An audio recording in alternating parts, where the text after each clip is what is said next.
พร้อมลุยได้ทุกบอนลิดดารารถไฟฟ้า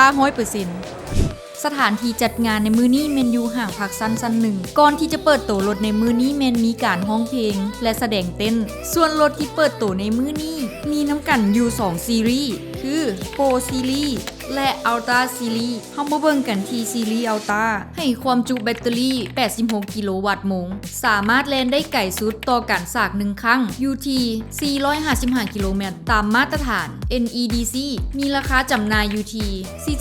$49,900และซีรีส์ Pro มีความจุแบตเตอรี่อยู่ที่73กิโลวัตต์โมงแล่นได้ไกลสุดต่อการสาก1ครั้ง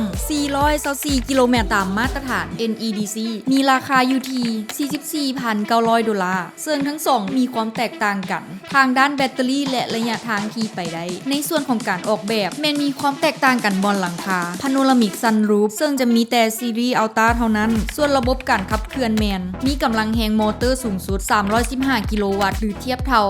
422แรงม้าแรงบิด595นิวตันเมตรอัตราเร่ง0ถึง100กิโลเมตรต่อชั่วโมงอยู่ที่ 4.5 วินาทีและมีความไวสูงสุดอยู่ที่190กิโลเมตรต่อชั่วโมงถึกใจใส่ลุยแน่นอนด้านหน้ามีโลโก้ลิดดาราตัวใหญ่แถมตัวหนังสือเป็นไฟเรืองแสงอีกเบิ่งแล้วรู้สึกว่าทันสมัยหลายมาเบิ่งกันที่ล้อแม็กเป็นล้อแม็กอลูมิเนียมอลลอยส่วนอย่างที่เบิ่นให้มาขนาด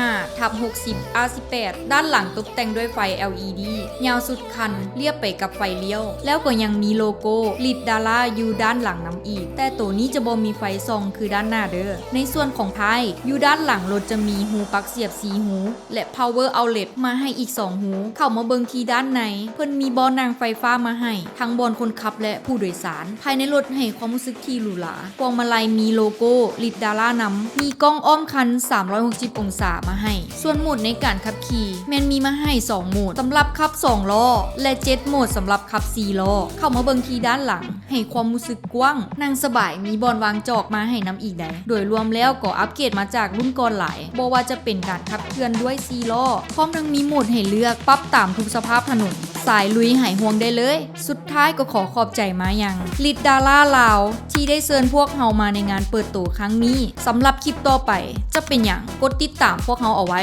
เพราะพวกเฮาเรื่องของรถบ่ได้มีแต่รถ